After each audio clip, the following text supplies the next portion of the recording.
Beginilah suasana Cafe Telo D9 yang berada di Jalan Argowiyoto, Kota Salatiga, Jawa Tengah.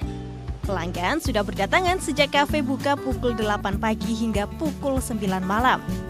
Ada yang membeli untuk dibawa pulang atau sebagai buah tangan. Ada pula yang menyantap langsung sajian singkong goreng di sini. Pembeli tidak hanya dari sekitar Kota Salatiga saja, bahkan banyak pula yang berasal dari luar kota. Sensasi kelembutan singkong goreng inilah yang diburu para pembeli. Mereka pun rela merogoh kocek antara 16 hingga 18 ribu rupiah untuk singkong siap santap.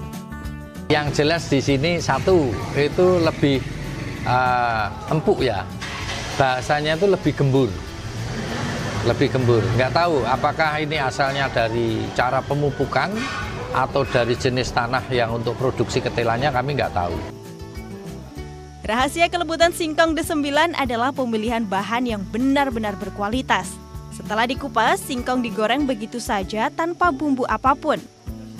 Bisnis singkong D9 dimulai sejak tahun 2009 dengan menjual singkong goreng di tepi jalan. Jika semula hanya mengolah 5 kg, kini usaha singkong D9 mampu memproses 4 ton singkong per hari.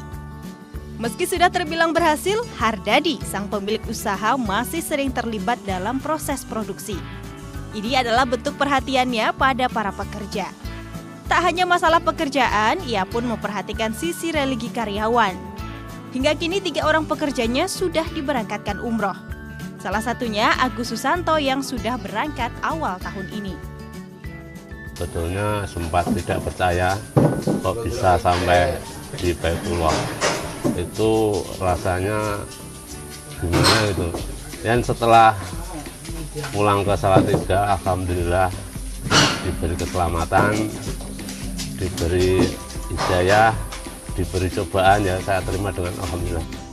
Dari sekitar 100 orang pekerja, beberapa adalah lansia dan penyandang disabilitas. Mereka mendapatkan kesempatan yang sama untuk bekerja di sini. Hardadi memiliki semboyan beribadah sambil bekerja, sehingga produktivitas karyawan tak hanya dinilai dari target materi, namun juga kemauan untuk berkarya. Inilah yang mendorong Hardadi untuk membagikan pengalamannya di Tanah Suci kepada para pekerjanya, meski ia harus menabung demi mengumrohkan karyawannya.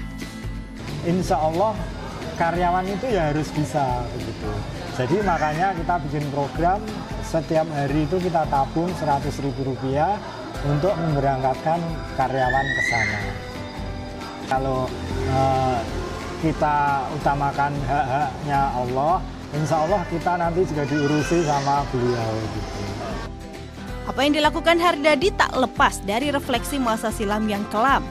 Ia pernah terjerat kasus narkoba sehingga harus mendekam 6 bulan di LP Surakarta Blok D nomor 9.